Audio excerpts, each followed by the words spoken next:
Looking back on the week that was and forward to the week ahead. It's the Fantasy Football Hustle. Here are your hosts, Brian Drake and Dwain McFarland.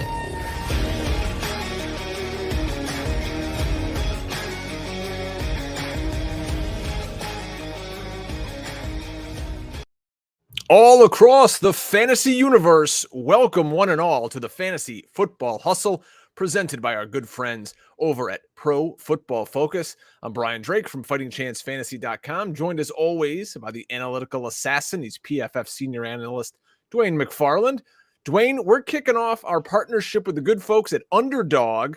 Of course, if you use promo code HUSTLE, we'll match your deposit up to $100. You're on the clock, like right now. I get it. And we're doing that because we're doing a live draft right now with a 12-team draft. So we've got 10 of our friends right here. Somehow I have the first overall pick.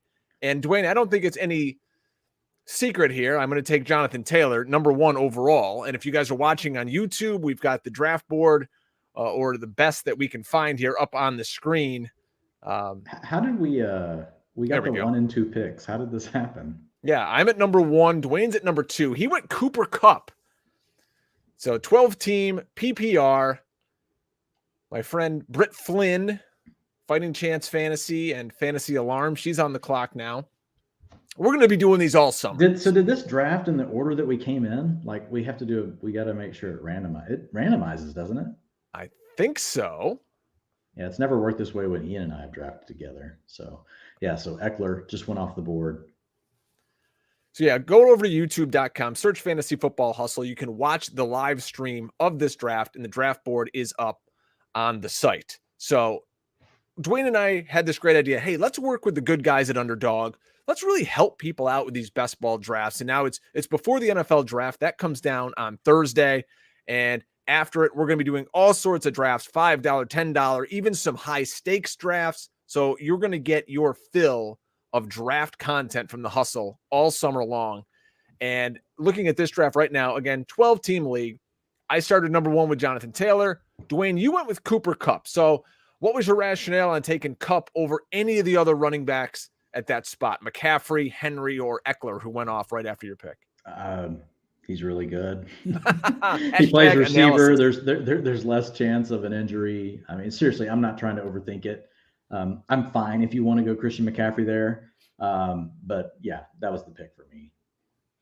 All right, we're through round 1. JT, Kupp, then McCaffrey, Henry, Eckler, round out your top 5.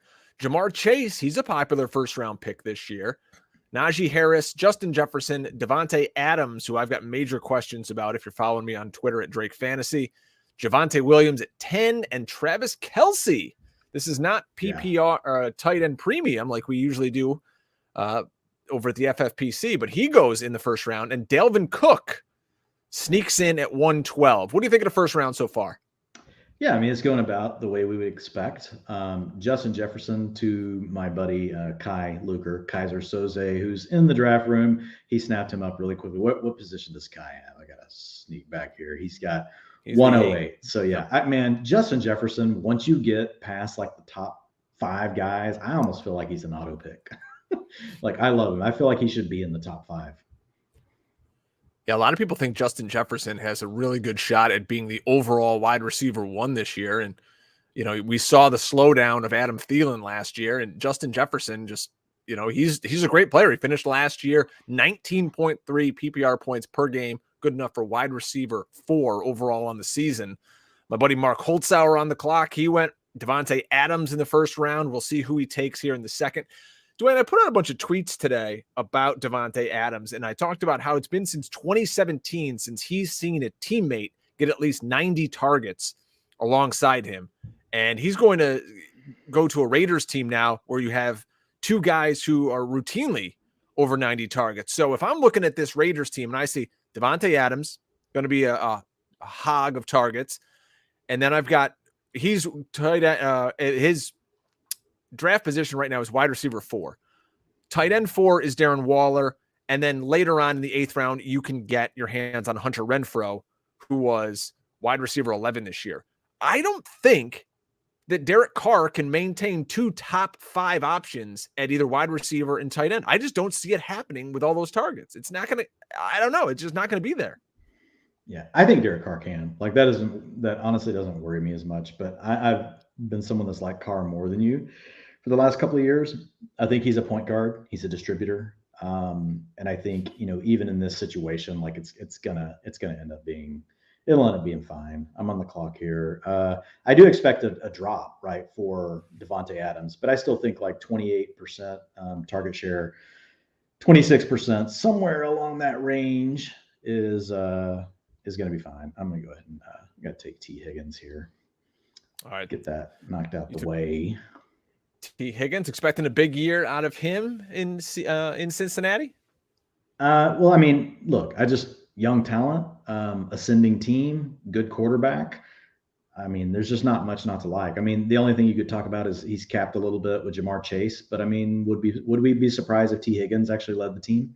Like T. Higgins, third-year player, I love him. Mm-hmm. I just took Antonio Gibson. And now I'm back here. Did you throw up a little bit in your mouth? Yeah, I'm not huge on him. Yeah, you're like, yeah, I did. And then I'm going to come back with Deandre Hopkins. I like Hopkins in a bounce back just because they don't have anybody else out there. I don't trust Rondell Moore, diminutive Rondell Moore. AJ Green's 1,000 years old. Christian Kirk, we know now, is in Jacksonville. So if healthy, Deandre Hopkins, we know, is going to get a boatload of targets here. So why can't he bounce back? And he used to be a guy you were taking in the first round. They're still going to throw the ball all over the place. Still has an elite quarterback. So now I just got him in the third round. Well, hope he bounces back and regains that kind of wide receiver one mindset that he had. I got him here as what? Geez, 1, 2, 3, 4, 5, 6, 7, 8, 9, 10. He's the 11th wide receiver off the board. Yeah, and it's about where he's going, but I think your logic on him, is fine. They did re-sign AJ Green. We're going to have Rondell Moore playing the slot where Christian Kirk played last year. Could play a little bit out of the backfield with James Conner. But I mean, I prefer Waddle over Hopkins, but it's really close. Like I totally get like where you're coming from. Like if you want to go Hopkins or Keenan Allen over Waddle, like I get it. I kind of lean into the youth a little bit.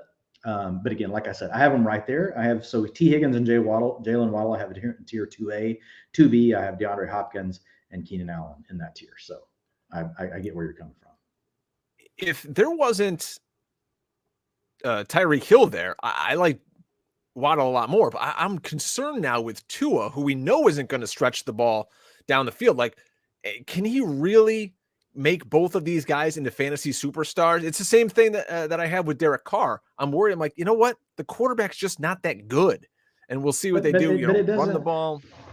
Keenan, I think Derek Carr is capable of supporting 3 top 36 options, 2 top 24s. I think Tua is capable of supporting 2 top 24s. Like in the scheme he's going to play in. We've seen Jimmy Garoppolo do it. So I think that Tua can also do it. If you wanted me to stretch that to can he support 3 of the top options? No. That's why I think Mike Gesicki is really just the odd man out for me in the equation this year. But you could be right. It could totally go the other way. It's not like there's not question marks with what we could get with Tua at quarterback. But I'm leaning a lot into the scheme because really if you look at it, like Kyle Shanahan, what he's been able to do, he's been able to support 2 options. Never really 3 whenever you're dealing with a run-heavy offense. But the efficiency that you can get and out of 2 guys, I actually like it for Waddle and for Tyreek Hill this season. You took Kyle Pitts with your third-round selection. So I started Hopkins in the third round. You went Kyle Pitts. Kyle Pitts last year, tight end 5, averaged 10.5 points per game in PPR. Why did you choose Kyle Pitts there? Let's say over a Waddle, over a Cam Akers, Lenny Fournette, those kind of guys? Well, I mean, we'll see what comes back to me at running back in this round. But I don't have Pitts yet. So I've had like 7 or 8 best ball drafts so far. And Pitts has gone like in the mid-second in some of those. So honestly, some of it is exposure, but it's a young player that we think could absolutely lead their team in targets. And so with Pitts, like for me, I'm all in. I want to get probably 15 to 20% exposure on him. I'm sitting at 0 right now. So that was the tiebreaker versus Waddle versus even like a Keenan Allen, some of the other guys that you mentioned. So Lamar Jackson, wow. Like Lamar Jackson had been falling really to the 5th or 6th round. And right here, we got him going in the 3rd round. So that's definitely going to make a difference. Aaron Jones was another guy that I was really want to give a chance to come back my way. There's some people I know in this draft. So like right now I'm banking on James Conner. I'm probably not going to get him. James Conner, man, like in round 4 for me right now, it's like I'm doing it as often as I can. He's not like an elite back or anything, but where we're sitting, if they avoid taking a back in that first, 2 rounds of the draft, like James Conner's probably going to move up another round in ADP. So he's a guy that I want to have some exposure to now early on. And his price could end up staying the same or getting a little more expensive, but I want some exposure now. And Conner did just go off the board along with Terry McLaurin, who was another good pick by my buddy Kai. As we go through round 3, it was Hopkins, Pitts, then Josh Allen, the first QB off the board. Jesus, if Kittle makes it back to me, I'm going to be like, well, damn. Yeah, 2 picks away for Dwain. We'll see. Let's see if Kittle comes back to you. Britt Flynn, she's on the clock now. She took Amari Cooper. All right, the Hammer, 04. Let's see who the Hammer takes. Please, Hammer, don't hurt him. And he did. He took Elijah Moore. So back to you with Jorge Kittle on the board. Yeah. All right. I'm going to go ahead and take Travis Etienne. All right. So I'm going to pop up here. You took Etienne. I made it easy for just you. Like you have to take Kittle. Like you just got. I know, but I'm looking through the board here. Yeah, you should take Calvin Ridley. I know. Can you get him off the board, please? Let's see. Oh, I totally would have passed on Pitts if I thought that Kittle was falling back to me. Like, it's pretty ridiculous what you just got. Right in your lap. Let's see. So, all right. So I took Kittle there. I'm back up again. To get my Pitts exposure. See, I'm not in any of these Seattle guys. Let's see. Elijah Mitchell's on the board if you need a running back. I have 3 guys on my queue, so you can't hurt me, Drake. You can't hurt me. I'll try. As much as you want to try, you will not be able to hurt me. I took Chris Godwin. I know he's a little beat up and all that, but when he's healthy, he's going to be the 1B in the Tampa Bay offense. It's some guy named Tom Brady throwing the ball. So I think I'll end up well most weeks with Chris Godwin in my lineup. Yeah, I like it. You just gotta hope he's back early from the surgery, but that's what's making him fall. Yeah, I went with Breece Hall. I've got some David Montgomery exposure already. Not a bad pick. Also, I toyed with him. I've got Hall, Montgomery, Etienne, and Barkley all in the same tier. So I went with the 2 younger guys on this one. So I'm swinging big here, Drake. Cooper Kupp, T. Higgins, Breece Hall, Travis Etienne, and Kyle Pitts early on in the draft.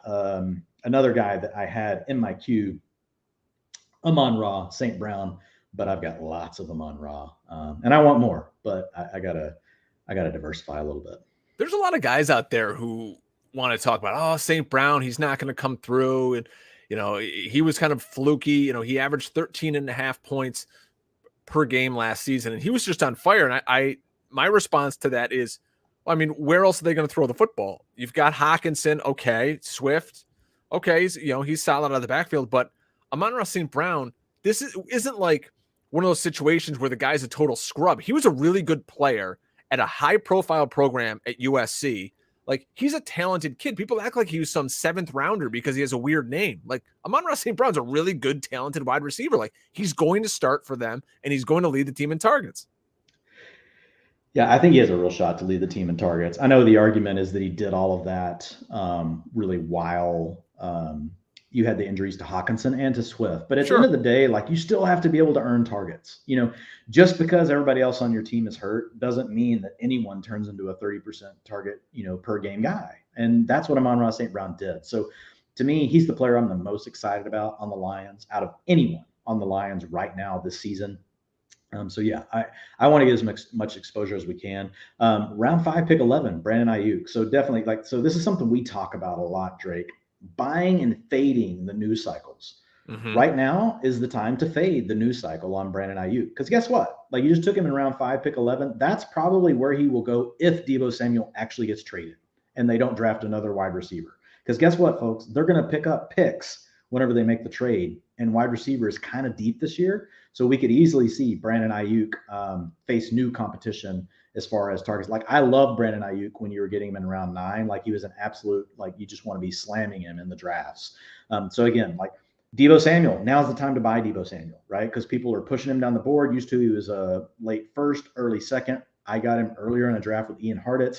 I was at pick 8 in round 2. We got Deebo. I think he just went around at pick 6 in this draft. So there's certain news cycles you want to buy the depression. Kadarius Toney, wow, that's aggressive. Drake. Kadarius Toney, 6'2". You're talking about Deebo Samuel. He went round 2, pick 5. And the news broke today that he was requesting a trade. Who knows if they acquiesce that or not? I don't know if he's taken the 49ers. The thing you have to ask yourself with anything like that, Drake, is what happens if Deebo Samuel is traded? Does his value really go down from here? And same thing for Ayuk. Can it get higher than where he's going right now at round 5, pick 11? I would argue probably not. Ayuk will probably settle in around 6 or 7. I could be wrong. Like, maybe he is really a 5th round pick. That's probably about right. I don't think he's going to creep into the 4th, though. So I'd rather kind of wait and see on Ayuk if someone's going to be willing to take him that early. I think that's a tad aggressive for what you're going to have to do with him.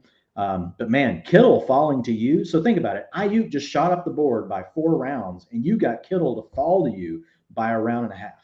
Like, so I feel like you were playing it right.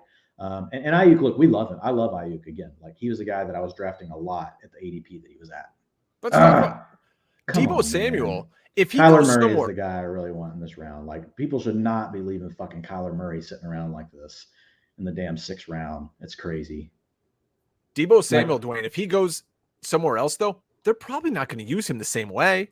But I don't care. Like, I just want the Deebo Samuel that got all the targets early last season. I don't really want the Deebo Samuel that got all the damn rushing attempts. Like, I want the that's Deebo why he Samuel wants that's out. going to get. Yeah, and so look, half the damn league is running Kyle Shanahan's offense. Do we really think no one else can use Deebo Samuel in that same way? I'm not that worried. I'm not as worried as other people are. And you know me, like, I'm pretty into schemes and following all that kind of shit. So you're back on the clock. I think Deebo was like 56th in targets at wide receiver last year. I think he wants the rock a little more, but not handed to him. All right, Dwayne's on the board. I got to get ready to go double dip here so you can talk about your selections. Yeah, no, I just went with Mike Williams. Just love the young quarterback. Mike Williams, I still don't know. I'm so torn on him. Like, you get the first part of last season where he was going to basically be a top 12 receiver. And then you have the rest of his career, which he's a wide receiver 3. So when I can get him at an ADP that I like, paired with a quarterback like Justin Herbert, I'm into it. Like, I really am. I'm into it. So this is my first share of Mike Williams. And so it's right around ADP. I got him around 6, pick 11. So he's not a guy I want to reach on, not a guy that, I want right at ADP, but anytime he's a little bit after that, I'm good with it. And I've got to be on brand. Oh, Jesus. I think I almost timed out here. You're on brand to time out. Who did it give me? Did it give me Jalen Hurts? Probably not. No, or did it give me Calvin Ridley? It give me Hunter Renfro. Sorry, don't draft and host a show. Is that not who you wanted? No, I did not want Hunter Renfro to start. So you took Renfro and you took Brandon Cooks. I took Brandon Cooks. I really like Brandon Cooks as someone who's going to put up 1,000 yards, probably going to get 7 or 8 touchdowns. I really like the rapport I saw between him and Davis Mills. And it's just Brandon Cooks, no matter what offense you put him in, he produces. And he's going to produce on a really bad Houston team that's going to be behind a ton, and they're going to throw. So, yeah, give me Brandon Cooks as my 3rd wide receiver behind DeAndre Hopkins and Chris Godwin here. Yeah, I don't hate the Brandon Cooks pick. He's been slipping a little bit. I actually wanted to go with Garrett Wilson, and I was listening to you, and I just about timed out. So I went with Treylon Burks, but it's fine. I'm good. Like, Treylon Burks, I'm on right now just because I just have this sneaking suspicion like it's going to be Green Bay. And when that happens, now whether or not Treylon Burks can be successful once that occurs, I can't guarantee anything. But once that happens, Treylon Burks will be the number 1 receiver going in fantasy drafts this summer that's a rookie. So I'm talking redraft. I'm not talking dynasty. I'm just talking right now. We're doing a best ball draft, half-point PPR. If he goes pick 22 to the Green Bay Packers, he's most likely going to be the first receiver off the board. Right now, there's a little bit of angst around Treylon Burks. You know how it gets in the echo chamber, Drake. People, we have too much time on our hands, and we start nitpicking these players. And so Treylon Burks is down a little bit. And look, I have Garrett Wilson as my number one receiver, but Garrett Wilson's not falling to the Chiefs or the Packers. So I like Garrett Wilson as my number one dynasty receiver this year. But if I'm just talking about 2022 redraft, I don't have to worry about him going to the Jets, most likely. I don't have to worry about him landing with the Falcons, a lot of these other teams I want to avoid. Most likely, I feel like I got a good shot with Treylon Burks landing with the Packers, at least having a shot, right? Whether he can win it or not, we'll wait and see. But it has a shot to be the number one receiver for the Packers, assuming they don't trade for Deebo Samuel. And we'll have to see how it goes. Folks, if you want to get in on the fun and join us over here at Underdog, download that app on your phone, go to underdogfantasy.com, sign up. If you deposit up to $100, your boys here, Drake and Dwain, we're going to match that fund. So if you put $100 in, we're going to match it and give you a free $100 if you use promo code HUSTLE. So again, promo code HUSTLE, match your deposit up to $100. You want to put in $20, we'll match your $20. Put in 50, we're going to match the 50. Use the most bang for your buck. Put $100 in. You know you're going to do a ton of these drafts all summer long. It's the best way to get ready for your leagues. Promo code HUSTLE over at Underdog Fantasy. All right, so we're now through the 7th round, and we're starting to see some rookies come off the board. Back-to-back picks, Kenneth Walker and Isaiah Spiller. And before the show, you and I were talking a lot. You're kind of high on this Kenneth Walker kid out of Michigan State. Yeah, the big worry with Kenneth Walker, like the draft I did earlier today, Ian and I got Spiller in the 10th. Right. And so there's been some news around Spiller potentially sneaking back into the mid to top end of the 2nd round, maybe even being a late 1st round pick based on some news that Doug Kyed broke over at Pro Football Focus. So we've seen Isaiah Spiller in the last couple of days. We've really seen his value spike. So we'll have to wait and see what goes on for sure with that. That's earlier than what I would want Spiller. I would like Spiller, in the 9th, 10th round, want to get some exposure. I don't really want to take him in the 7th right now. But, I get, what Nez is trying to do down there on the turn. But looking at Kenneth Walker, like, man, just when you go watch him, like, I know we're worried about the passing down role. Didn't do it in college, did do it in high school. But, man, he can do things that Breece Hall can't as far as rushing. He can do things better than Isaiah Spiller as far as rushing. Like, one thing I like to do, I'm not a film expert like some guys in the industry, but I happen to have really good tools that I get to use. And so I'm kind of spoiled. I get to do things at PFF that others don't get to do that may give me an advantage. And so getting to, for example, I can watch all these guys run inside zone together, back to back to back to back to back.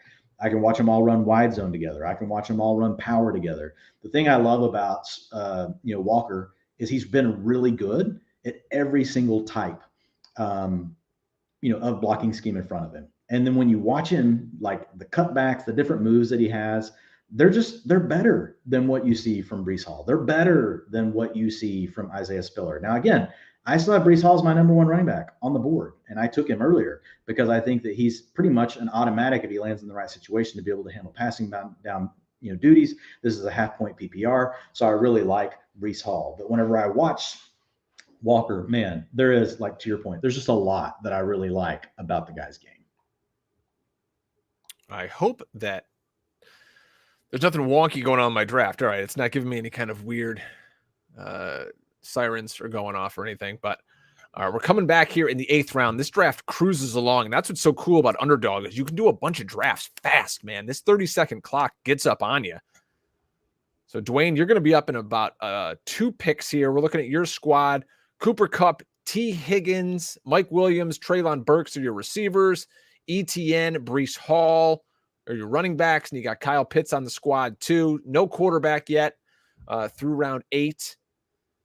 I don't have one either, so you may be sniping one from me here.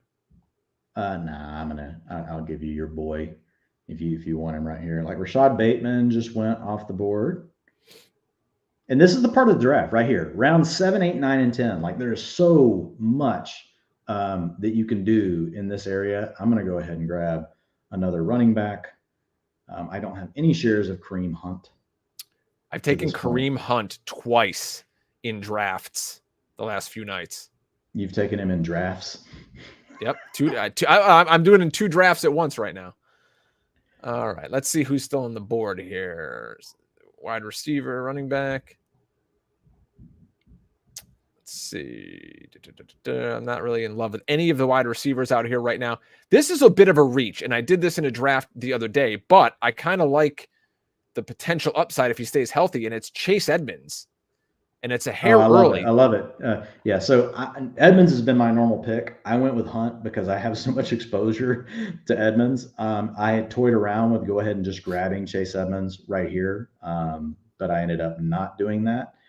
And I'm going to go ahead here and take Matthew Stafford to stack with Cooper Kupp. There you go. I took Jalen Hurts as my quarterback. Not that I have any Eagles right now, but I couldn't, later on I can probably get Davis Mills. Maybe I get Derek Carr. He's still on the board for Renfro. But there's not a lot of whole other options, for me in terms of my receivers. So you know what? Give me the most upside as a standalone prospect, and that's going to be Jalen Hurts. So let's talk about stacking here for a minute. When you go into these drafts and you start with your first 3-4 picks, are you formulating a plan? Are you saying, hey, I want to get these stacks. I want to make sure I got, a quarterback with a couple of receivers or how are you working your stackage here? Because I'm probably not going to get much out of Jalen Hurts in any kind of Eagles stack. Yeah, but when you pick up the rushing yards like you can with Hurts, you don't have to worry about it as much. You don't have to force it. Like I'm much more like it when I've got, the high volume passing offenses and things of that nature. Like that does it a little bit more for me, in this format. But the other thing you got to remember is like, we're not playing in a big tournament. We're just trying to win this league right now. Mm-hmm. And so just trying to win this league with 12 people, like, I don't think stacking is as crucial. I don't think it's detrimental either. But I don't think like all of a sudden you just, oh my God, you have to have the stack on these 3 weeks to win the $1 million. Like, we're not playing in that type of tournament here. So I think that the way that you think about drafting just slightly changes, a little bit. Chris Olave just went off the board. Like, he's definitely climbing. He was a guy that I wrote up last week as being a player that you could regularly get, in the 11th round. And now he's really starting to climb up draft boards. So that's pretty interesting. So some of this value, again, like while we talk about whenever you're doing early drafts, you want to draft, a lot of the rookies, especially guys who you think have a shot to go in the first round based on expected draft position using mock drafts. And so Olave is a guy that's definitely moved up the board. He went off right after me. I took Stafford, then Olave went, then Robert Woods went, and then Justin Fields. Jamison Williams off the board this round too. We're in the 9th round here on Underdog. Robert Woods, like you said, Fields, Christian Kirk. This is sort of that point of the draft where people are taking some shots, and could Christian Kirk be the number 1 in Jacksonville? Yeah, maybe, but could he also be a guy you drop 3 weeks into the season? Probably. There's a good chance of that too. Same with Rondale Moore. I have no faith in Rondale Moore. I like the Jamison Williams pick a lot more if he's healthy, because he's a guy. I would much rather have Rondale Moore. I feel like Rondale. Really? I'd rather have Jamison Williams. Yeah. No, Jamison Williams coming off an ACL. I like him. I like him, and I definitely want Jamison Williams. You know me, I've been higher on Jamison Williams probably than most people, like early. Like, people are really onto it now. But Jamison Williams is a guy that, just as far as pure NFL talent and what he can do at the next level, I've absolutely loved. I just think that Rondale Moore gives you, he could potentially be the number 2 target right out of the gate this year, for the Cardinals. We'll see. There's still Zach Ertz. You got AJ Green re-signed, but still a 2nd round pick. But I think they're going to use him in a different way this year. And I know that he's going to start right now anyway. He's healthy. He's going to start the season healthy. So they're both similar assets. So when I get to that point, I would rather take the guy that I think is fully healthy. Jameson, it could be October before we see him. We don't know for sure yet. You know where I think Jamison Williams, you know me, I'm pretty good at calling these shots. I'm saying Jamison Williams to Kansas City. He is the Tyreek Hill replacement. Kansas City goes up and gets him. He is shot way up. Like, I don't think he makes it to Kansas City anymore. I think Kansas City has 2 1s. I think they're going to make some moves. They're going to go up and get him. They're late. They're going to have to probably trade up at this point. Yeah, they're going to go up and they're going to have to get him. But he's the replacement. I agree. I don't think they're going to do that. I think they're going to take both of their first round picks. But if they want to do it, they're going to have to trade up. I mean, that would be a great landing spot for him. Like, a month ago, like, I just thought Kansas City was the spot for him. But now it's like, man, there's some people mocking him as a first receiver off the board now. And again, you know how it goes. We get kind of bored. You're on the clock, by the way. Oh, people start doing some weird shit. Oh, yeah, I am on the clock. Awesome. 3, 2. One. I'll just go ahead and take Derek Carr. Like this is why you don't draft and drive, folks. I know it's difficult here. Yeah. So that wasn't like the optimal pick that I wanted, but it's okay. Like, man, why is my board all fucked up? Sorry, folks. Yeah, for my cursing. There we go. Now I'm back caught up. So Madison went right in front of me. So Deshaun Watson. Actually, I'm okay with Deshaun Watson going off the board. I'm good going ahead and grabbing my second quarterback. So I just took Kenny Galladay, who I don't like at all, but we'll see what happens with him. I'm gonna wait there. Any other running backs? Yeah, Patterson was who I was hoping would slide back. So he went right in front of me. I wasn't, paying enough attention. Doesn't matter. It wouldn't have made it to me. You're back up. I just went Kenny Galladay, Michael Gallup, a couple of NFC East wide receivers. Michael Gallup, again, remember, he's going to be the number 2 in Dallas. And I really like Dallas this year in terms of a team who I think they're flying under the radar as much as Dallas can fly under the radar. Last year, everybody and their brother, all they're talking about is you got to draft Dak, you got to stack them. With CeeDee Lamb, nobody's talking about these guys this year. Nobody. Amari Cooper's out of town. Zeke's another year old. They just paid Michael Gallup. Give me Michael Gallup here in the 11th round to be the second target hog here in Big D. Yeah, I like it actually. I went receiver as well, right behind you.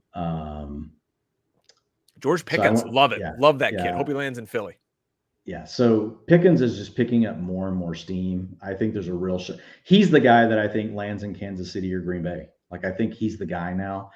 I think he's improved his draft capital enough based on the last couple of weeks on what we're hearing that he's probably going to be a late first round pick. Could still be an early second round pick, which wouldn't be the worst thing either. But Pickens is the guy. I want to go ahead and get my exposure now because if he does go at the end of the first round, like he's going to be an 8th or a 7th round pick later. So right now I can get him in the 10th round. You might be able to slide him in the 11th round. I didn't want to wait based on, my roster construction. So for the folks listening at home, I've got quarterbacks, Matthew Stafford and Derek Carr. I've got running backs, Breece Hall, Travis Etienne, Kareem Hunt. I pondered running back there, but there just wasn't anything on the board at the value that I wanted. My wide receivers are Cooper Kupp, T. Higgins, Mike Williams, Treylon Burks, and then now I've added George Pickens. So I've got my 5th wide receiver, and I've got Kyle Pitts, who I took early. So just holding off a little bit more on the tight end because I took one early. So didn't want to get too crazy with the tight end. I love our 2 picks of Gallup and Pickens here in the 11th round when I see the other people coming off the board, like Jacoby Myers, who there's not a scenario in the world where I want Jacoby Myers on my team, even though it's best ball. Pat Freiermuth, really like that pick. I think Freiermuth is going to be a top 5 tight end this year. Darrell Henderson, he's going to be splitting time in LA. James Robinson, same story. He's splitting time. Albert O off the board. Tannehill, whatever. Mike Gesicki. We'll see what his role is. I like the Okwabunam pick for sure. I like that over Freiermuth, but I do like Freiermuth. I actually screwed up on the last pick. It should have been Gronkowski. So I don't know if we're live streaming or not, but we are. Yeah. If you're watching over on YouTube, we appreciate it. I definitely should have fucking taken Gronk. Just because Gronk, again, once he does sign with Tampa Bay, and I think we're all pretty confident that's going to happen. Mm-hmm. Now at this point, he's a value. But I love the Albert O pick in round 11. It's a 20-round draft, PPR against best ball. So, you're just kind of firing shots here, accumulating a bunch of assets. Do you come into these drafts, Dwain, and say, hey, I need to have 7 wide receivers and 5 running backs? Do you have a strict board that you go by, or it doesn't have to be strict, but I definitely have guidelines. What I will say is between round 7, 10, and 11, there's a lot going on. There's a lot of ways to build your teams and be really successful, but you can't have it all in that range. So you should be thinking ahead, as you make your picks. And honestly, we should have done and we will in the future. We should have done a better job tonight talking through, okay, we've made these picks, so this is what it means for the future and the way we should be thinking about our drafts based on what's available. So Gronkowski just went, and it's okay. You had to move Gronk up. He wasn't in the queue. He's not you can't even find him. So you have to type him in. It's my fault for missing on Gronk, but going Pitts early, I'm still fine. I still like the upside of Pickens, but Yes. So the way I look at it is if you don't take a quarterback early, when I say early within the first 7 rounds, you don't take a tight end within the first 7 rounds, you're going to need to take one of each of those, but between rounds 7 and 10. And it gets really hard because guess what? There's a group of about 6 running backs that are really great that go in that range as well. And so you're going to be wanting those. And then there is also all of these upside receivers like Rashad Bateman, Rondale Moore. Sometimes Treylon Burke slides into that range. Drake London, all the rookies, they all go between rounds 7 and 11. So you got to be able to have discipline. So if you pass on the quarterbacks and tight ends early and you're pounding all running backs and receivers, then once you get to that range, you got to go ahead and take your medicine, take a quarterback, take a tight end, especially in best ball, because everybody's going to draft multiple. If you're in a redraft, you can let it hang out a little bit more because you're going to get to work the waiver wire later, and not everyone will draft 2 of each position. So you got to make sure that you're thinking through the format that you're playing in, and then just thinking through like where the cutoffs are in the positions for the players that you're most comfortable with, and really the positions that you're the most comfortable with, not just the players. So for me this season, like you can really do it any way you want. I mean, there's a lot of guys at really every position between round 7 and 11. You can build your team any way you want in the first 6 rounds and still come out okay. But you just really have to remember that you can't have it all. So if you have built heavy with running back and wide receiver, you need to be ready to do something a little bit different. Whenever you get to round 7 through 11, you're going to have to go ahead and take your quarterback and tight end, if that makes sense. And it is me on the clock talking. You are. I see what you do. Strategically, you make me talk right before my pick. I need another receiver. Flies by here. Yeah, at this point, like I need another receiver. So I'm going to go ahead and take Devontae Parker, who I think could be the number one wide receiver for the Patriots, or like he could just be a bum like he has been. I'm going to take. We've seen the flashes with Parker is the biggest thing. So I'm going to take a guy there in. Oh, geez. I mean, you look at Julio Jones is still on the board, but let's see. What stinks is I have to go. Ryan, I'm going to draft as my QB2 Daniel Jones. Partly because, and I know people are listening while they are drafting here, but there are a couple of options with the Giants I can get later, and I do already have Kenny Golladay, and I think we take a step forward now in this Brian Daboll offense with Daniel Jones running a little bit more, adding some value there. So I've got 2 mobile quarterbacks. And I only took him 8 spots ahead of ADP. So who knows if he was going to come back to me, but he was an upside guy that I wanted. So Daniel Jones comes to me. You go with Brian Robinson Jr., a rookie running back from Alabama, who I really like. I think he could land somewhere, and by the end of the season, he's a starter. Yeah, well, I just think he has a chance to have an every down role. I don't think he's a special player by any means, but I think he's a player that could work in on early downs. He's a player that could see, some passing down options, not great in pass protection, which we know can be problematic. But at the end of the day, like he's just one of the guys that profiles as, hey, he could be an every down back. So, and I think the NFL likes him more than Rachaad White. I know as a fantasy community, we are really on Rachaad White. But I tend to lean more into where's the draft capital going to go? And the latest signals really indicate that Brian Robinson's probably going to go ahead of Rachaad White. So I would rather go ahead and take, I was toying between White and Robinson. I wanted to have one of the 2 rookie running backs between those 2. So I went ahead and just went with Brian Robinson. When you're into a draft and you're kind of this deep, sort of what I did with my last pick, how much are you looking at ADP? Are you saying, you know what? I don't care what the ADP number next to the guy's name is. I'm taking the guy right here. Because when you're in round, like we're in round 13 right now, you don't know if that guy's ever going to come back to you. Yeah. And again, ADP will start to tighten as the year goes on. Right now, it's a little looser because there's not as many people drafting. On Underdog, you do have the benefit of there's been quite a few drafts. But I don't honestly know how often they're updating this right now. Like, because Gronk isn't showing up. So I don't think they're updating it. So basically, once you get through the first 8-9 rounds, people are probably just going to go where they want to go if they know what they're doing. But as draft season gets more mature, when I say draft season, like fantasy draft season, as it becomes more mature and the ADP is updated more often, I think then I pay a lot more attention to ADP. I will say, well, I got these 3 players I like. What gives me the best chance to get 2 of them?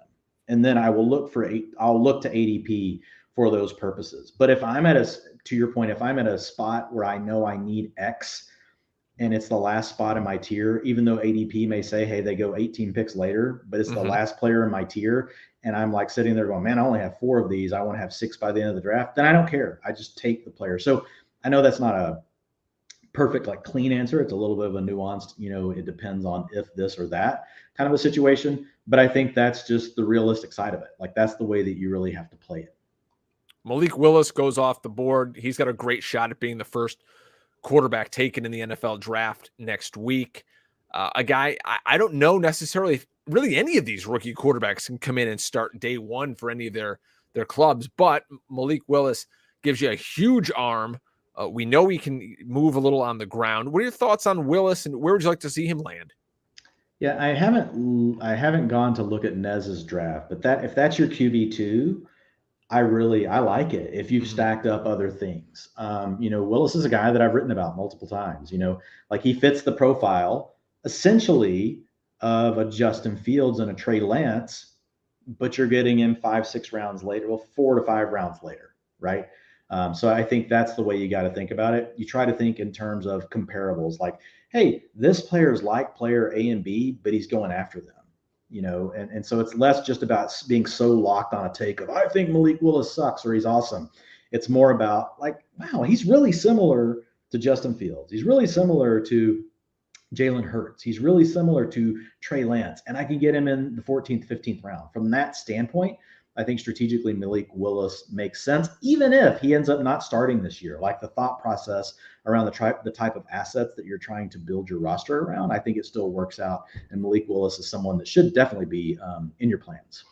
Alan Lazard goes off the board in the 14th round. I was going to pull the trigger on him in the 12th. Dwain, you're back up again because Lazard at this point is the wide receiver 1 in Green Bay. I have no thought about Sammy Watkins. I mean, give me a break. Yeah, I went ahead and went with Christian Watson, just a guy that he's also in play at the end of the first round now, early second round. So I went ahead and grabbed him. And Njoku was actually going to be my pick. I did go early tight end, so I'm not that worried about it. There's still a ton of tight ends that I'm willing to go with here as my tight end too. I'm really going to be leaning into Pitts. That's the choice that you make, Drake. Whenever you go tight end early, like I did with Pitts. So at this point, it's back to me now. I do need to go ahead and grab my tight end. Back-to-back tight ends, Trey McBride and Evan Ingram to you and I. Yeah, and I like Trey McBride. I like Trey McBride on a team like when I have Pitts. To be honest. So Ingram, look, a guy that hasn't done much since like his rookie and sophomore seasons in the league, but we know that the talent's there. So still willing to take a swing. I need to have 2 tight ends. I didn't want to wait much longer because I could have went with Robert Tonyan. That was my other thought, there. A lot of times what I'll do in my tight end too is really just go with, a tight end that matches up with one of my 2 quarterbacks for the stack. But Tyler Higbee was already gone at this point, because I have Stafford and Derek Carr. My hope with Trey McBride is actually he goes to the Giants. The Giants have nothing at tight end right now. Evan Ingram's out of town. Yeah, so there's a good chance maybe they're looking tight end early. So Daniel Jones maybe gets paired up here. I took Raheem Mostert also because I have Chase Edmonds. So now I've got that Miami backfield locked down for whatever that's worth. I mean, we've seen crazy shit happen in fantasy where are we sold that Chase Edmonds is going to stay healthy for, 17 weeks? Absolutely not. So could Raheem Mostert become the man and, run away for a few weeks and have some RB, 1 weeks? Absolutely. So, and it's a friendly scheme, to running backs. So yeah, I don't mind it. And you're doing them so far apart, you got a good deal on Edmonds whenever you took him, but you're still getting 5-6 rounds later before you're taking, Raheem Mostert. So yeah, I get it. We locked down the backfield, and that's when kind of some of these other guys are going up the board. Trey Sermon, who, we were real high on last year, and nobody saw Elijah Mitchell coming. Gus Edwards. We talk about Baltimore and the logjam in their backfield with J.K. Dobbins coming back, and it was reported they were looking into acquiring more running backs. Would it shock you if Baltimore drafted a running back? this year? No, they're going to. They're visiting every damn running back on the board. They're taking one. Like, it's going to happen. The Cowboys are going to take a running back late. The Ravens are in the mix anywhere from round 3 on, I believe. I think there's a good chance that Buffalo takes it back. Absolutely. I think, yeah, I don't get it. Dude, the freaking Browns are sniffing around all of the receiving backs. I'm like, what are you guys doing? Like, you already have, unless they're going to release Kareem Hunt, but like, they've visited with Rashad White. They've visited with James Cook. They have visited with, who's the other receiving down back? It's not Kyron Williams, but there's another one that the Browns have visited with. Maybe it was. I'll have to go back and look. But they visited with like 2 to 3 different guys that are really kind of, you would think of as passing down backs. And they re-signed Dearness Johnson. So, like, man, I'm just like, man, what is this? This is writing on the wall. That's the reason I like going and taking some stabs at Kareem Hunt right now. Because if for some reason, like, they make a move with Kareem Hunt, like, and he lands in a different situation, it's like, oh my God, like, Will's up, for Kareem Hunt. I mean, they'll trade Baltimore watch. Looking at it, where I'd love. That would definitely not make me excited. I'm curious to see what happens in Seattle. I know that Chris Carson just went off the board here in round 15. Carson's got the neck issue. If he can come back and he's healthy, brother, you just got to steal in round 15. But we got Rashad Penny there also. Man, that's a landing spot for Kareem Hunt to get traded to. They need picks. Seattle. Well, the thing is, the thing you like about a player like Kareem Hunt is he's better than most other backs in the league. Yes. Like, there's probably like 8 guys that he wouldn't really push for the starting job. He happens to be behind one of them, with Nick Chubb. And, he's dual threat. So explosive player, dynamic, can work in the receiving game. There's a lot of scenarios where Kareem Hunt gets moved. I would say 75% of the time it could end up being better than what it is now because Nick Chubb is so good. Like, Nick Chubb is really just that good. So I like the idea of Hunt, in the 8th round. Not even just because of that. I like Hunt just because, look, he's involved. He's explosive and he's involved in the passing game. So, like, he can give me points no matter what. But if something happens where he gets traded, man, like, I think there's a lot of opportunity for his value to actually improve. Cruising through round 16 here. And if you're looking for some draft talk, maybe you want to get ahead on the fantasy season, go over to pff.com. Use our promo code HUSTLE. That's going to save you 25%. You want to save a little more? Draft 50. That's the promo code. 50% off a PFF Edge subscription. Are you kidding me? 50% off? Austin Gale and the guys over there, Dwain, have lost their damn mind. 50% off a sub. If you're not jumping on that, I mean, you just don't like fantasy football. James Cook off the board now to Mr. McFarland. I'm up here with back-to-back picks 16 and 17. I saw that Austin signed a new deal with Miller Lite. I could use 1 or 2 of them right now. If you want to sponsor the hustle, we are more than open arms to talk to you. Let's see if I can see who's left here at tight end. Yeesh. 3, 2, 1. Oh, crap. I think I just Dan Arnold. Dan Arnold. Yeah, I need another time. So, yeah, that was awful. All right, we're back on the board. Yeah, you could have taken Gerald Everett. Yeah, well, I was trying to do a live read on the show. I know you weren't. Yeah, you're like Dwayne. I didn't take Dan Arnold. Yeah, so you know what I'm going to do right there, and it's a tad early, but I'm going to take Davis Mills, my 3rd quarterback. This is about the time of the draft he comes off the board. I've got Brandon Cooks. I think Mills has potential to have a lot of those, 300-yard, 2-3 touchdown weeks because Houston's going to stink, and we know he's the quarterback, at least of this year. I don't think they're going to spend any draft capital to go up and get anybody else after he was their first draft pick last year in the 3rd round. And again, like Jared Goff just goes off the board later in this round. I'd rather have Davis Mills than Jared Goff. I don't know what that says. No, I think what you're saying is there's an unknown upside to Mills. We know about Jared Goff. we know he sucks. We know what Jared Goff is at this point. At least with Mills, like, he could surprise you. Like, so I totally get it. Every week in our like PFF little group chat, they post some of the best reads that people do for the ads. I hope that gets pulled where I'm doing a read and then all of a sudden I get freaking auto pick Dan Arnold. Yeah, like that's commitment. That's real commitment. I mean, really, I mean, when you think about it, like, I don't think there's even a comparison, probably. You know, like you're the man. Dan Arnold should come on the damn show now. I would have liked Dan Arnold. Hey, listen, they got Doug Peterson. Let's extrapolate this a little bit. You've got in front of him or alongside him, Evan Ingram. Can Evan Ingram stay healthy? Probably not. Doug Peterson's the coach there. What does Doug Peterson Can Dan Arnold stay healthy? Probably not. Wow. Okay. King of the Wonder Years, Dan Arnold. But I think Dougie P is going to come there and they could run a lot of 12 personnel. And if they do, he's going to be on the field. He's got a quarterback that can get him the ball. You know, again, 6 months from now, when all of a sudden Evan Ingram's, you know, in a walking boot, we're like, oh man, Dan Arnold's like this back end tight end one you should pick up off the waiver wire. We're gonna be like, remember that read for Miller Lite we did? And I scooped Dan Arnold.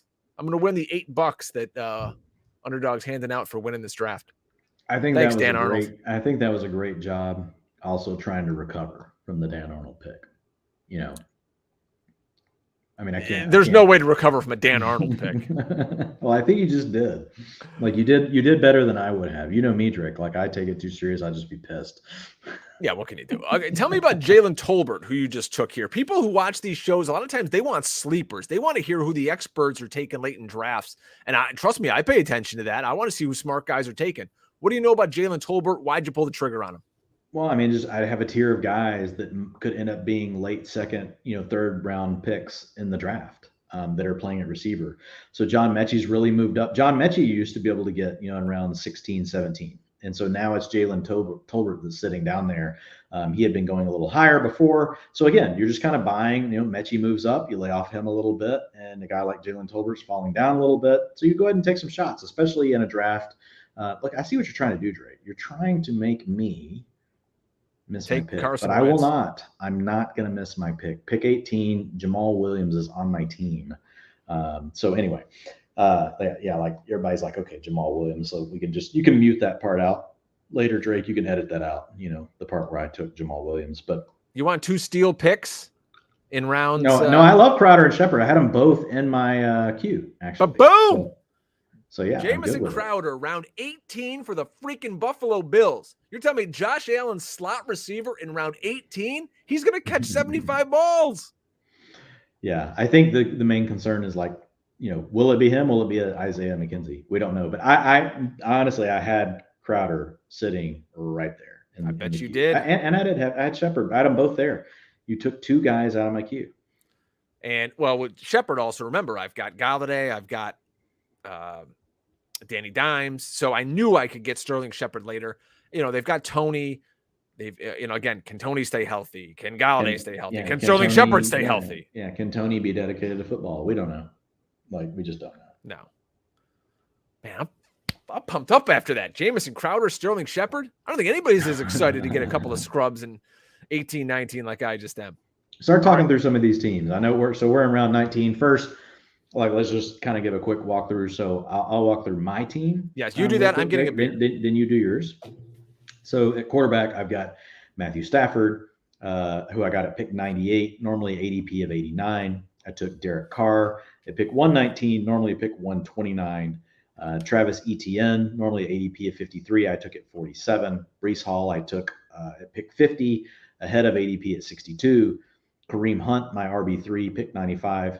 Just right around ADP at 99. Brian Robinson Jr., James Cook, and Jamal Williams have been my late round running back picks. So I've got 6 running backs, 2 quarterbacks. And then if you look at the receivers, I've got Cooper Kupp, T. Higgins, Mike Williams, Traylon Burks, George Pickens, Devontae Parker, Christian Watson, Jalen Tolbert, and Paris Campbell. And I've got Kyle Pitts, and I've got Evan Ingram. So typically, I'm definitely done with receiver. I probably would cut it one short of this, but just the way the roster build went, already having the 2 quarterbacks, having Kyle Pitts as my tight end 1. I don't really want 3 tight ends on this team.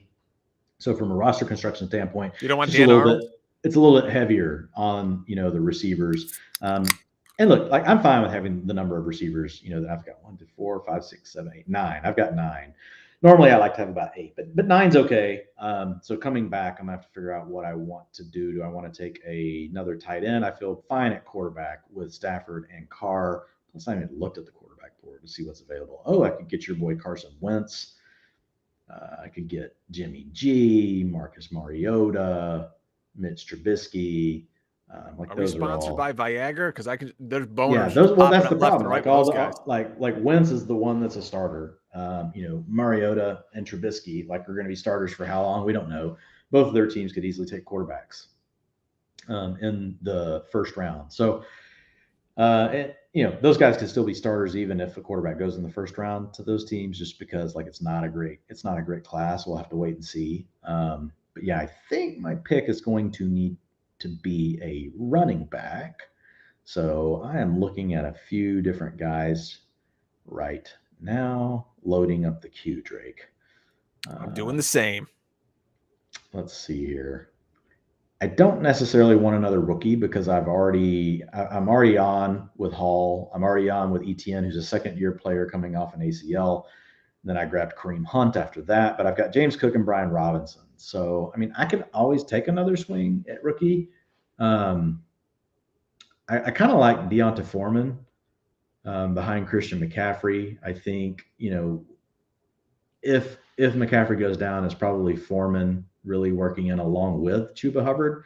But Chuba Hubbard already really had his opportunity, and I think he kind of blew it. Another name like at rookie, from a rookie running back standpoint, there's Pierre Strong, there's Tyler Beatty. They both have aspects I like to their game. Pierre Strong's old, but maybe 25 years old as a rookie, but has shown the ability to, be an explosive playmaker, not a zero out of the backfield. So I do like that. He's visited with a few teams that I like, and he just went to somebody. Bodacious Beer took him. So good for you, Bodacious. Pierre Strong gone. So Foreman, there's Sony Michel still sitting out there. He hasn't signed with the team yet.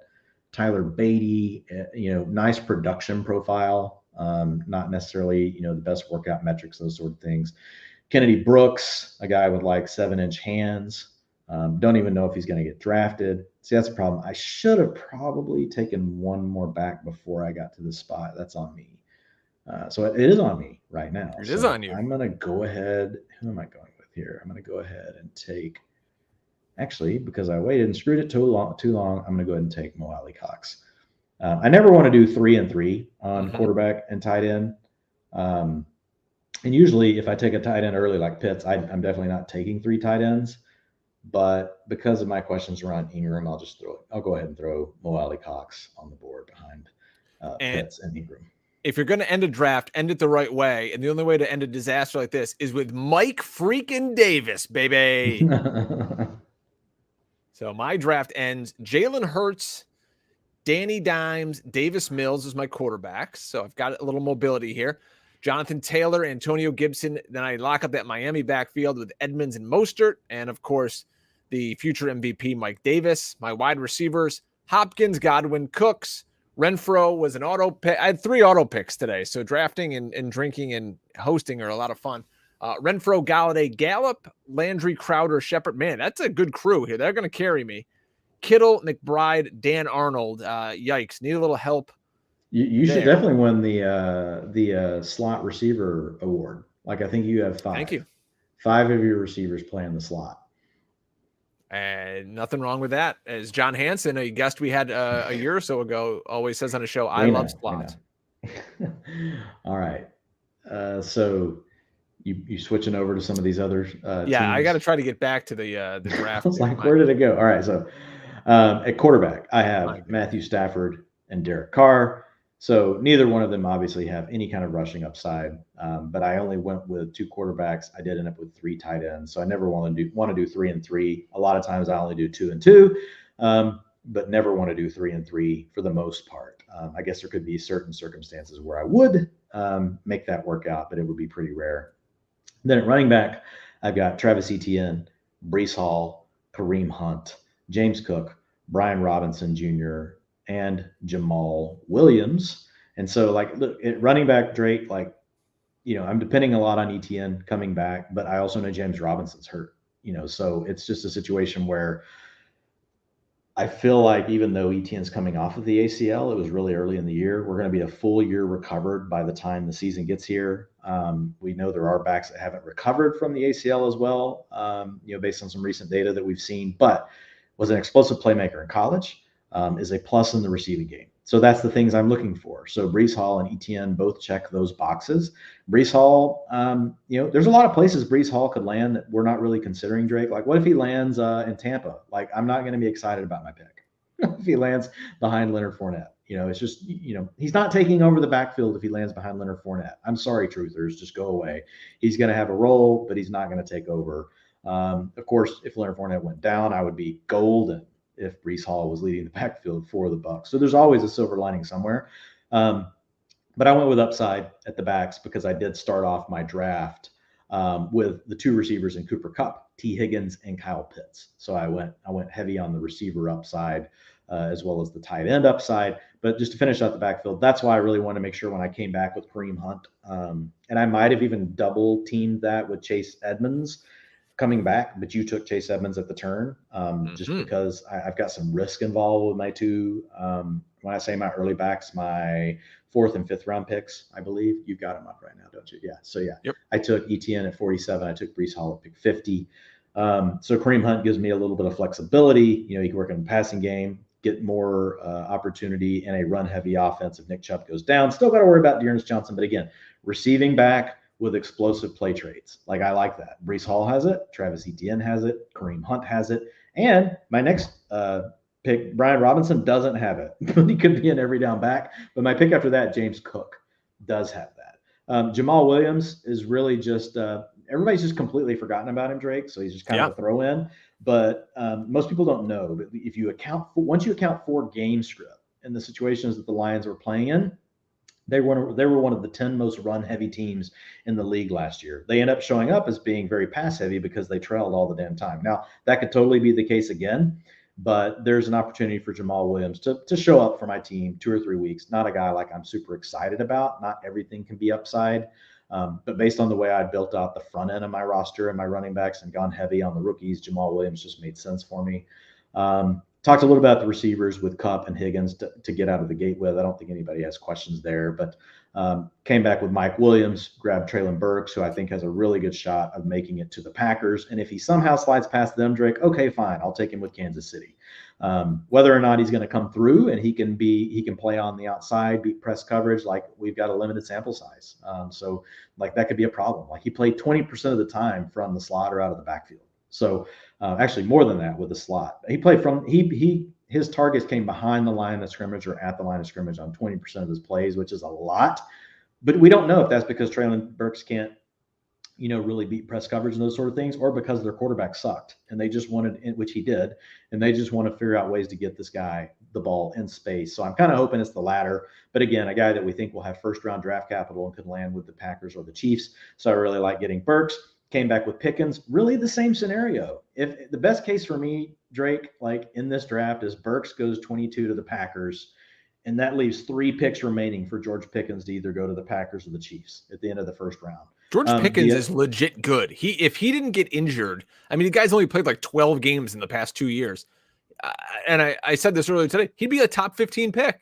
He's really explosive. And people are late to him. People are kind of getting on him late, but here he's kind of moving up draft boards. Yeah. So prototypical size, can play outside, be the boundary X. He's a big guy. A lot of these guys coming out are like these 6 foot kind of svelte little guys. And then you got George Pickens. He's a freaking X, man. He can play all over the field. He can get down the field. He's not like these kind of plotters like Drake London, who I'm not high on at all. So I'm a big George Pickens Dotson, guy. Christian Watson, they're the other 2 guys like that could go at the end of the first round, but Pickens is the guy that I'm kind of putting my chips on because I like the profile better, to your point. And then I just think there's this chance, right, that he sneaks into the end of the first round. And if he doesn't, I still think he's going to be an early second, and I won't like the landing spot as much, but he could still land somewhere where, even though the offense isn't as good, he has a chance to be as high as like the number 2 receiver, on that team.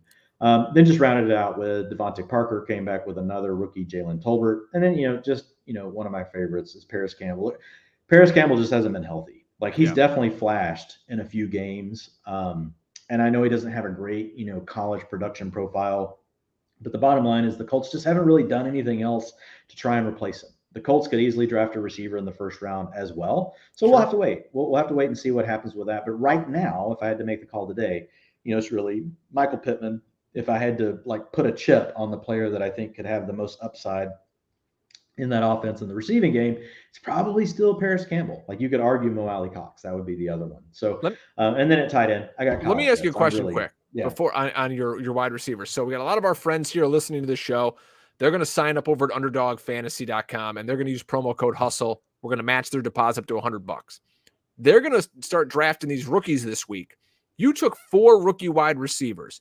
Do you worry about the possible lack of production from rookie wide receivers, and could it drag your team down? Or are you just kind of shooting darts here and you're hoping one of them really hits and has kind of a Jamar Chase-like year and really blows up and becomes kind of your wide receiver 2, wide receiver 3? I think you need to be careful with it. I don't want to take 4 rookie receivers with the names of John Mechie, Jalen Tolbert, Wan'Dale Robinson, Khalil Shakir, Calvin Watson. I don't want 4 of those. But if you're going to give me George Pickens and Treylon Burks, who specifically I'm very much targeting the end of the first round with the picks that the Packers and that the Chiefs have, and Burks is going in the first round most likely. Pickens is a guy that's going early second. Going to go probably go first in the NFL draft. He's probably going to sneak into the first. So those 2 bets are very strategically placed.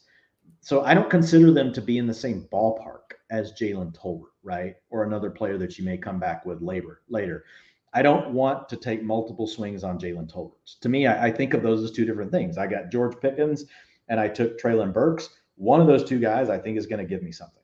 And then I'm coming back with Jalen Tolbert, which is much bigger. It's a much bigger swing or a miss kind of a situation with him. So again, it really depends. It's not just as easy as saying, hey, they're a rookie or they're not a rookie. You got to really think through where do we think these players are going to go in the draft? And not that the exact team, but this is kind of a unique year with those 4 picks sitting with 2 elite quarterbacks at the end of the first round. And Watson too. And just the expected draft position. If you look at all the mocks, these guys are all going at the end of the first and in the second round over the last week. You have 3 potential first round wide receivers on your roster here, and you took them all. Well, 2 of the 3 you took after pick 122.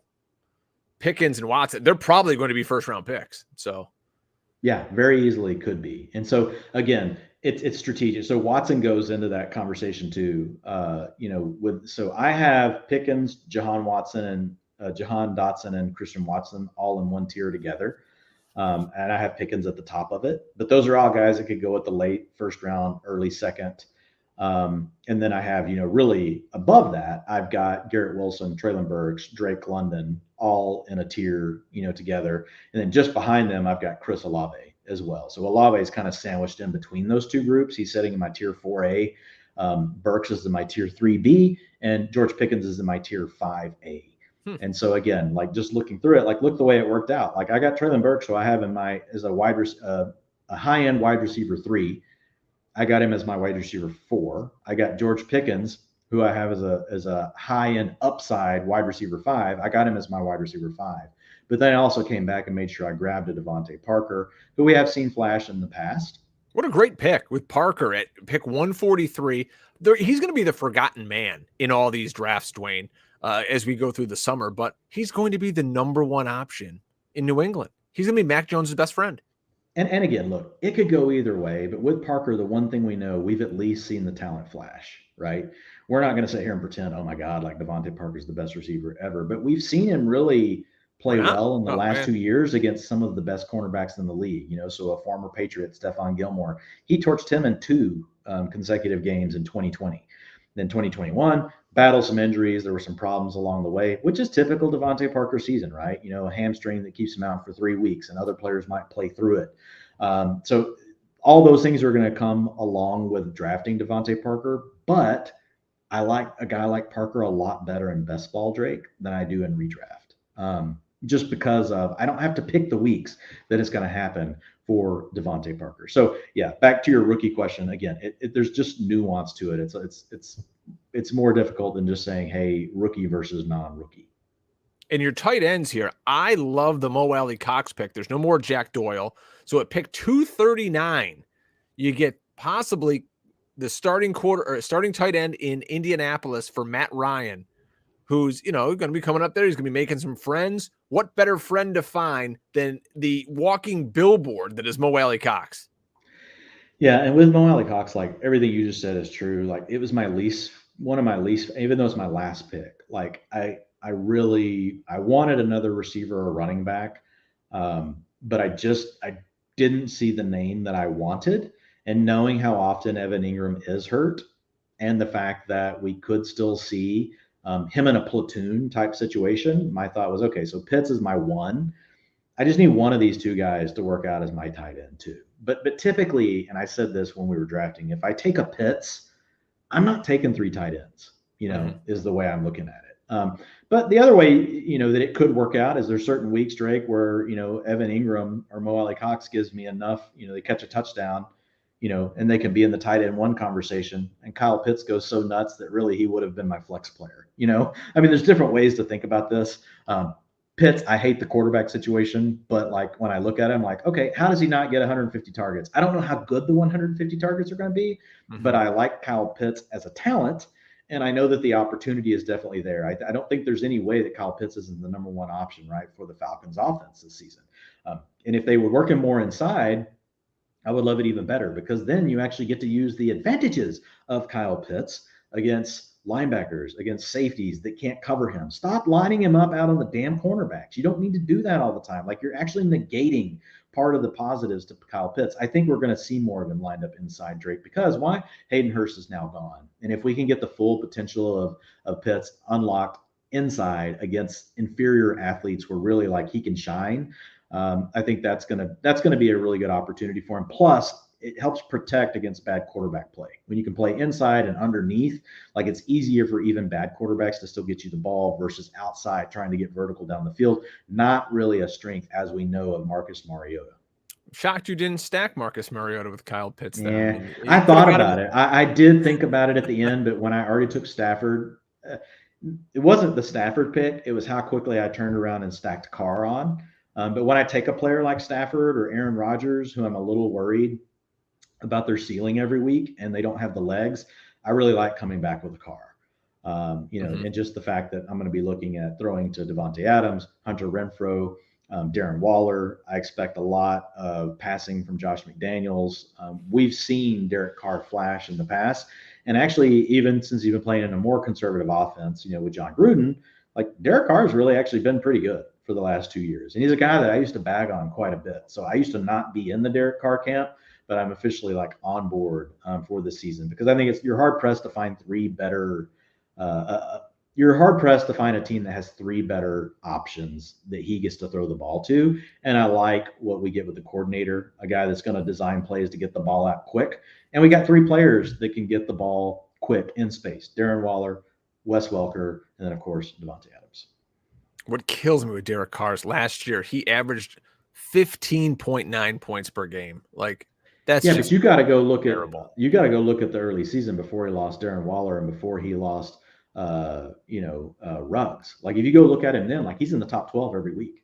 And that was, he finished at QB 12. Yeah. So, I mean, to me, like, if you were drafting Derek Carr at all last year, like, you should be auto picking Derek Carr almost, this season. But the way I look at Carr is this: I think he's an arbitrage play on Tom Brady and Joe Burrow. If there's a player that I have to pick late in drafts, I think there's two of them that they're not going to run the ball a lot, but could they throw for 5,000 yards and 35 to 40 touchdowns if things work out right? It's Derek Carr and Kirk Cousins. Like, it's pretty simple. And Derek Carr went after Cousins in this draft, I do believe. You'll have to go double check. So yeah, I like getting Carr, especially when I compare him with a guy like Stafford. If I had been able to get a hold of a quarterback a little earlier, I probably would not have gone with Carr where I did. But with the two, I feel really good about Stafford and Carr. My quarterback take a look plan at some of these other guys' drafts. I'll tell you my quarterback plan this year. The three guys I'm targeting: Hurts, Prescott, Lamar Jackson. That's kind of where my focus is in the draft. What's funny here on Underdog, they give you your team exposure of, what players you drafted from, which NFL teams. It's never a good sign when the most players on your roster come from the New York Giants. And that's where I am right now with 3 players. And then my next highest number of teams are the Texans and the Dolphins. So might be a long year for your boy. The Giants and Houston is funny. My top, I didn't even have a 3, but I've got the Rams and the Colts, who I'm fine with. And I do have 2 from the Jags. So could have had Dan Arnold. Sorry that the auto pick. I could have made that 3, but I didn't. I can't bring the board back up, but if you have another team you'd like to look at, no. Really? No, I'm trying. It's over here. Full draft view. It does not bring the board back up. Oh. There's nowhere I can click find the board. Come on, Underdog. Get your shit together.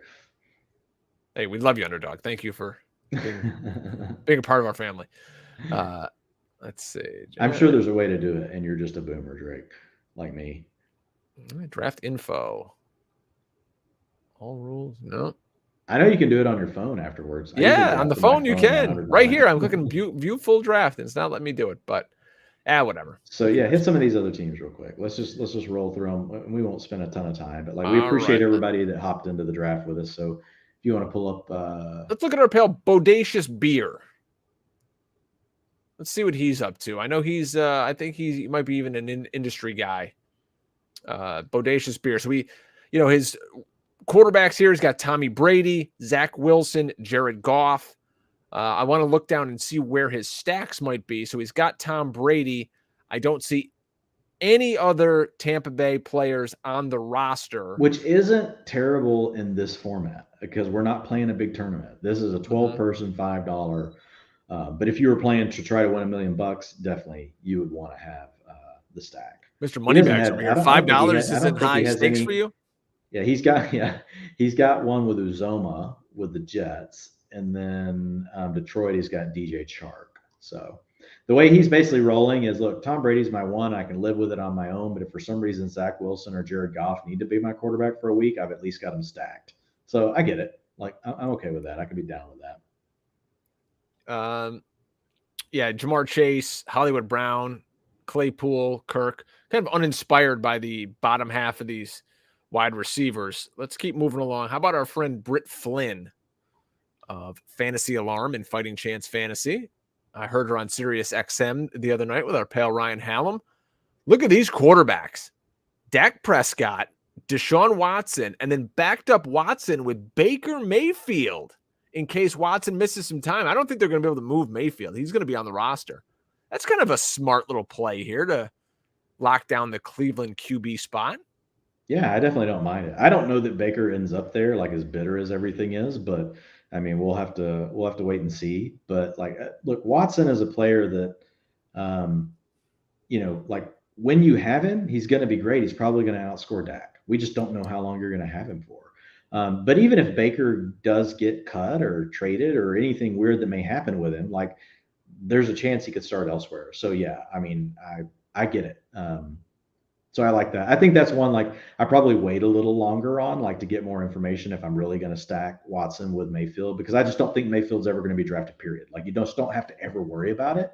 But I totally get the thought process. What I love most from Britt, I love the David Montgomery pick. She got him at pick 52, ADP of 42. David Montgomery, he's an every down back, and we know he's a decent receiver out of the backfield. He's not an explosive playmaker. So we don't want to bet a ton just on guys we think are going to just get volume. But I mean, Montgomery's in a really good situation. Drake, look, he could be the number 2 receiver right now on that team. They've got Darnell Mooney, they've got Cole Kmet, they've got Byron Pringle. And you've got Tariq Cohen is gone. Damian Williams is gone. Khalil Herbert is really more of an early down guy. David Montgomery, man, he could be a 20% target share guy. So in a half-point PPR, I love the Montgomery pick. Not as crazy about Gainwell, but I do think Gainwell's one that is interesting to me right now, Drake. I don't know why Kenneth Gainwell's ADP is 145. There's nothing to do against Brett. I'm just kind of against the industry right now on Kenneth Gainwell. I didn't see enough from him last year to really be that hyped up about him. as anything more than like, a guy that's just going to get in there for a few snaps. We'll see. I could be wrong. I'm fine taking Kenneth Gainwell, but to me, like, shouldn't he be like a 18th round pick? Why is he going, where he's going? I don't know. Tyler Algier, I think, is an underrated back. We'll see where he lands in the draft. But I like, what Britt did, with the receivers. Jalen Waddle, she got a discount, normally around pick 23. She got it pick 28. Came back with Garrett Wilson in round 3, which I like. I'm not really on Beckham, but she did get a discount on Beckham. I just don't know. Like, is Beckham going to be ready by November? I don't know. And then I don't know where he's going to sign. But again, she kind of did something similar. So if he is a Ram, which is probably where he assumes he's going to go if there's a hometown discount, and you got that with Van Jefferson. And then at tight end, she's got Dawson Knox and Pat Freiermuth, both guys that are right there borderline, low end tight end 1, high end tight end 2 on my board. Yeah, and the thing we also don't know, besides where the rookies are going to go, we don't know the bye weeks yet. So I think that's going to... It doesn't honestly matter that much in best ball where you're just trying to get the most points that you can.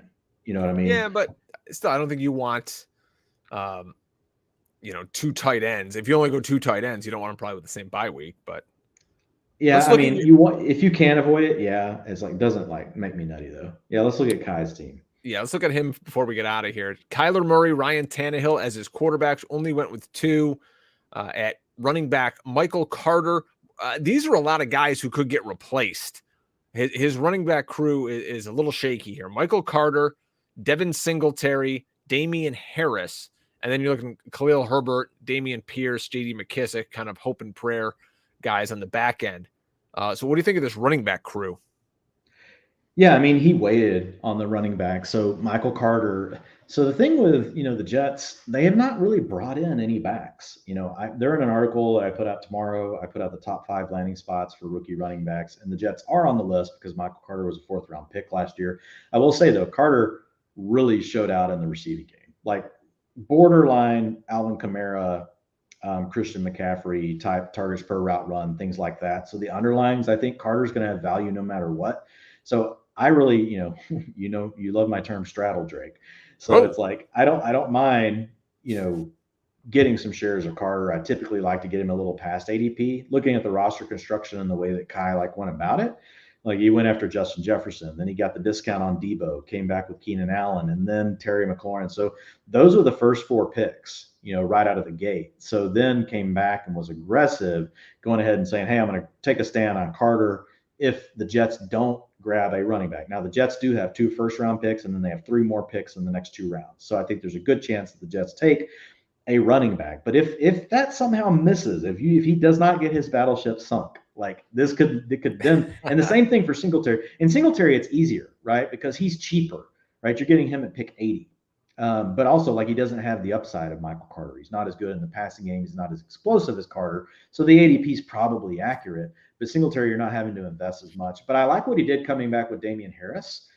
Pick 89, ADP of 79. Because Damian Harris, yeah, we know he's in a split backfield, but we know it's a team that's going to use 2 or 3 backs no matter what. It's not like Ramondre Stevenson is going to just take over for Damian Harris. It's probably not going to happen. Damian Harris is going to be the early down back. Ramondre Stevenson, the jack of all trades. And then you'll have maybe James White. I know they didn't sign him to very much, but probably the passing down role.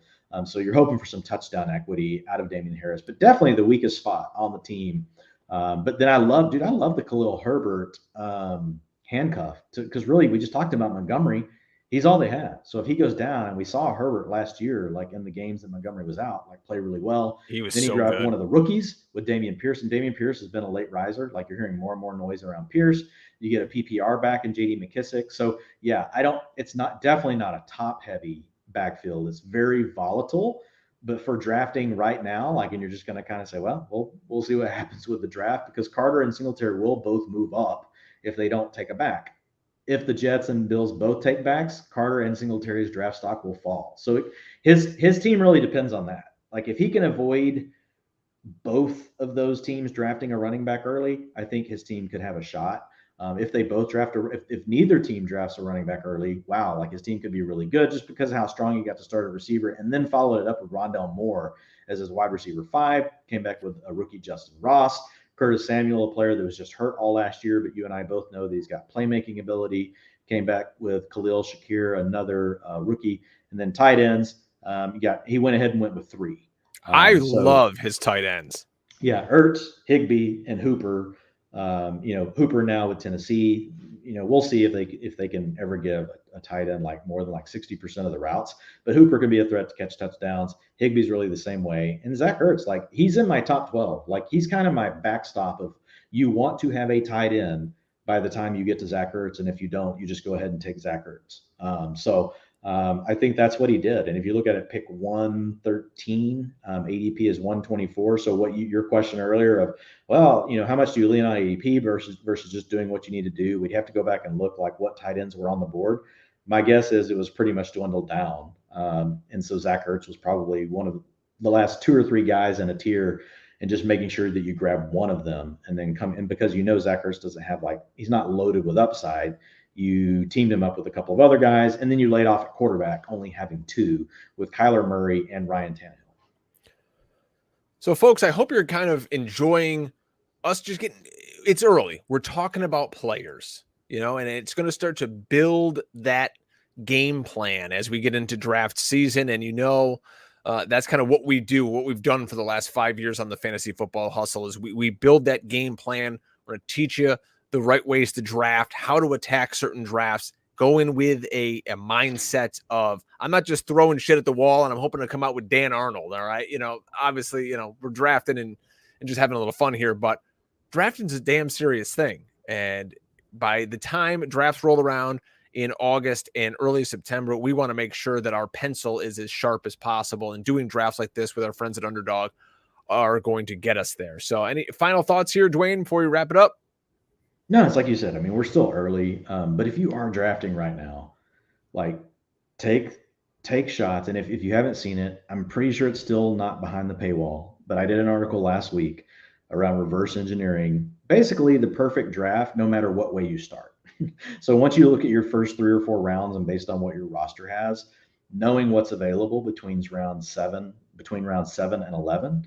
And then so you can start thinking ahead once you look at, wow, okay, I'm running through these 4 rounds and here's where I'm at. Like, how do I need to be thinking about what I should do with my picks based on the strength of what's going to be available in rounds 7 through 11? The beauty of it is you can do it any way you want this year. Some years it's really like, wow, you better, receivers is what you can get in that range, or, oh, it's tight ends or this or that. This year you can get your QB1 there. This year you can get your tight end 1 there. This year, you can get your wide receiver 3 and your wide receiver 4 and your wide receiver 5 in that range. This year, if you want to take multiple swings in those rounds, you could get your running back 2 between 2 players. That one of them is going to be your guy. Every week, you can easily get your running back 3 in that range. So, and I talk about cutoffs. You talked about earlier. You asked me, hey, do you have to have this many players by this many spot in the draft? Mm-hmm. And really, it's not super strict, but there's guidelines based on the way you're constructing your roster. So I also give you that information. So you guys can go check that out over on Pro Football Focus. Again, it's talking about reverse engineering. Like, you're not going to find that very often in an SEO. I probably titled it terribly, as far as people searching and finding it. But it's talking about fantasy draft, reverse engineering. And it just talks about all the flexibility you can get in those rounds. So as long as you know what's there, and you can have some discipline, you're not going to shoot yourself in the foot, because it's very tempting. It's so tempting to keep taking all the receivers in that range, or to think, oh my God, I got to take, all of these running backs in that range. But if you didn't take a tight end or a quarterback in the first 6 rounds, between round 7 and 11, especially in best ball, again, where people are going to, every team is going to have at least 2 of those. In redraft, you'll have people that will only take 1 of each of those, or a lot of teams that will at least only take one of those 2 positions, which leaves you a lot more flexibility to work the wire. But in best ball, you got to remember that you're forced to make it all work up front. So that has to go into your draft strategy. So there's a full article on that. It hits on a lot of the stuff that we generally, speaking, we hit on throughout the draft. And if there's a paywall up at PFF, Draft 50, it's going to take 50% off a subscription at pff.com. That's ludicrous. It's crazy. That's going to save you a lot of beer money, to something to sip on while you're sitting here doing Underdog drafts with us. And of course, go over to underdogfantasy.com. Use promo code HUSTLE. We're going to match dollar for dollar up to $100. There's no better deal out there for Underdog than what the Hustle is providing. Use promo code HUSTLE, and we'll rock and roll with you all summer long. Guys, thank you so much for joining us. If you watched on YouTube, make sure you're subscribed. If you listen on iTunes or Spotify, please give us a nice review over there. Tell your friends about the hustle because it's going to be a big 5th year. For Dwain, I am Brian Drake. We will see you next time. Remember, folks, to never draft Dan Arnold. I mean, get out hustled.